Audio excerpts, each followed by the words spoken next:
কবর থেকে যেরকম মরা লাশ কোনোদিন উঠে আসে না, শেখ হাসিনাও আর কোনোদিন বাংলাদেশে শেখ হাসিনার পরিণাম থেকে শিক্ষা গ্রহণ করেন।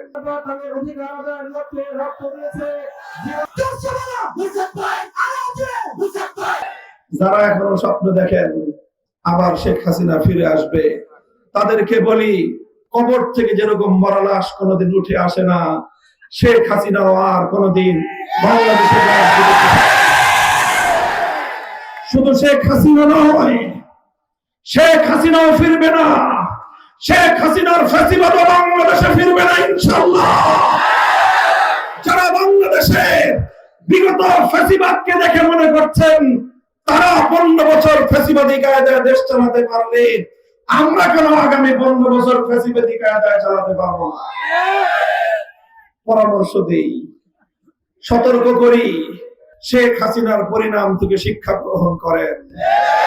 মনে রাখবেন, আমার বাংলার, আমার বৃদ্ধ জনতা, বাংলার যুব প্রজন্ম লেডি ফেরাউনকে উৎখাত করার মধ্য দিয়ে যে অদম্য সাহস তারা সঞ্চয় করেছে, বাংলাদেশের পরে যদি কেউ ফ্যাসিবাদের পথে চলবার চেষ্টা করে তার পরিণাম শেখ হাসিনা থেকে ভয়াবহ হবে ইনশাআল্লাহ।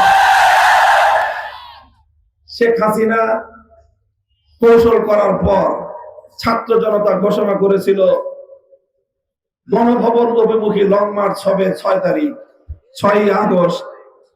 শেখ হাসিনা তার কৌশল পরিবর্তন করলো, ছাত্র জনতা লং মার্চ একদিন আগে 5 আগস্ট দিয়ে দিল। আগামীবার এবার 5 আগস্ট দেওয়ার কারণে দুপুর বেলায় হেলিকপ্টারে পালাবার পথ খুঁজে পেয়েছে। এরপরে যেই ফ্যাসিবাদী তৈরি যদি হতে চায় বাংলাদেশে কেউ, তখন আর 5 আগস্টের জন্য অপেক্ষা করা হবে না। 4 আগস্ট সেই লং মার্চের মাধ্যমে চিমটি চিমটি করে যেভাবে গণভবনের দেয়াল খসিয়ে ফেলা হয়েছে, ফ্যাসিবাদের প্রতি ইঞ্চি গা শরীর থেকে বাংলার মানুষ ভাগ বাটোয়ারা করে নিয়ে যাবে। সবাইকে হুঁশিয়ার করি, বাংলাদেশের মাটিতে ফ্যাসিবাদী শাস্তে যায় না। বাংলার মানুষ কিন্তু একবার যদি ক্ষিপ্ত হয়ে উঠে খুব খতরনাক হয়ে যায়, খুব খতরনাক হয়ে যায়। কাজেই ক্ষমতায় আসার স্বপ্ন যে কেউ দেখতে পারেন, খবরদার ফ্যাসিবাদী হওয়ার চিন্তাও কেউ করবেন না, স্বপ্নও দেখবেন না। খবরদার, এই স্বপ্ন দোষ যদি কারো হয়,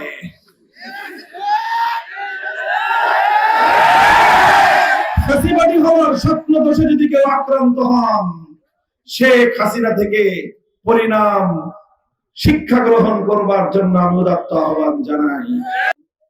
এইভাবে যখন আর কোনোভাবে জনতার, ছাত্র জনতার উত্তর স্রোত রুখতে পারবো না, তখন সেই ফ্যাসিবাদের খলনায়িকা,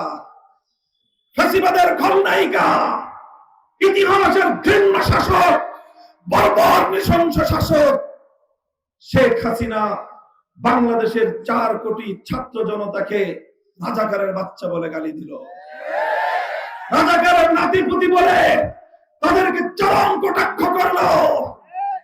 বাংলার প্রতিটি শিক্ষাঙ্গন, স্কুল, কলেজ, আলিয়া মাদ্রাসা, কওমি মাদ্রাসা, পাবলিক প্রাইভেট বিশ্ববিদ্যালয়, সকল ছাত্র জনতা বিভেদের সকল দেয়ালগুলো ভেঙে গুড়িয়ে দিয়ে হাতে হাত রেখে তারা রাজপথে নেমে আসলো। গোটা বাংলাদেশ প্রকম্পিত হলো। শেখ হাসিনার রাজাকারের ট্রাম্প কার্ড সেখানেই মারা খেলো। সেদিনে প্রকৃত অর্থে ফ্যাসিবাদের খলনায়িকা শেখ হাসিনার ক্ষমতার কফিনে সর্বশেষ ব্রেক সেদিনই ঠুকে গিয়েছিল। অবশিষ্ট ছিল শুধু জানাজা। 5 আগস্টের অপরাহ্নে সেই জানাজা পড়ে তার কফিন সেই দেশে পাঠিয়ে দেওয়া হয়েছে যে দেশের এজেন্ডা বাস্তবায়নের জন্য 15 বছর বাংলাদেশের ক্ষমতার মস্তককে সে কুক্ষিগত করে রেখেছিল।